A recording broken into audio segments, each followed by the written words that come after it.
มาติดตามเบิ่งการทำลูกปืนอัดลมเบอร์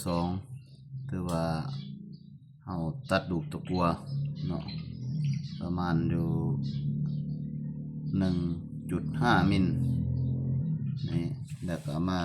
ใส่แม่พิมพ์เฮานี้เนาะแม่พิมพ์ตัวนี้เป็นแม่พิมพ์จัมโบ้เนาะ GSB หรือจัมโบ้ถือว่าเบื้องละหามาเฮาก็มาปอนลงเนาะปอนลงแล้วก็ดีกว่าขอหน่อยนึงเพื่อให้มันลงดีแล้วก็เอาสากเนาะถือว่าตัวนี้มันกดลงเพื่อให้มันเต็มหลุมเนาะตัดเห็ดหัวมันก่อนตัวน่ะเพราะว่าเข็มนี่มันจะมีอยู่2เข็มตัวนี้คือมันเข็มแต่งกระโปรงมันเนาะแต่งกดมันนี้เนาะหลังจากเขาอัดแล้วนี่ถือว่าแต่งหัวเนาะตัวนี้เนาะสากตันอัดลงมันเนี่ยแล้วเขาก็เอาสากแต่งเข็มลงอึ๊บถือว่าแต่งกระโปรงดัง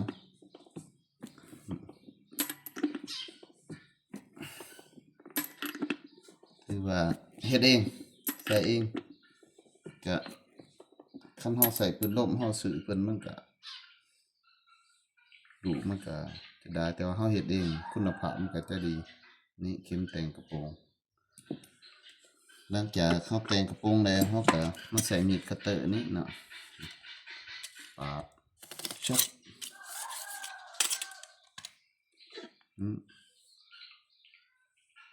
ถือว่ามาตัดเอาเข็มแต่งกระโปรงอีก1เทื่อเพราะว่าเพื่อให้กระโปรงมันงามและมีความแม่นยำเนาะเวลาเฮายิงมันก็บ่มีความผิดพลาดถึงว่ามันก็ถือว่าน้อยเนาะเฮามาแต่งขึ้นเพราะว่าเวลาเฮาปาดนี่มันก็รอบแรกถือว่ามีเฮาก็เทื่อก็สิมีเสียนขาดเสียนกลัวนี่เนาะเฮามาแต่งขึ้นแต่งเด็กก็ใส่แป้งสีฟันที่ว่าทิ่มแล้วเนาะมาอนามัยละ2 บาทเฮาก็อัดแล้วเนาะแล้วก็ใส่กุญแจ6เหลี่ยมเนาะเพื่อมาไขมาเบิ่งนำกันว่าลูกปืนลมเฮามันจะงามหรือบ่งามมาเบิ่งนี่แกะออกแป๊กแม่แอนบอลนี่มันจะติดอยู่ในนี้เนาะจากนั้นแล้วเฮาก็มาแกะใส่มือเฮาแกะปั๊บเดนี่เนาะ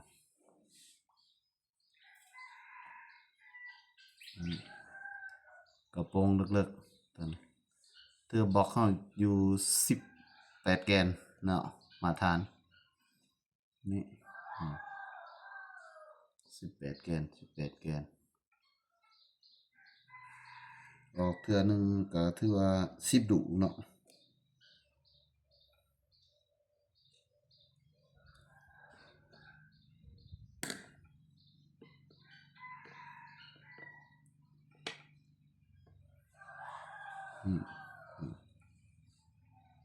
ครั้งละ10ดุปั๊มเทื่อนึงเนาะถือว่าความแม่นยำถือว่ามาทานเนาะได้รับมาทาน80 เมตร120 เมตรถือว่าเฮาก็ได้เคยยิงมาแล้วเนาะถือว่ามาทานเนี่ย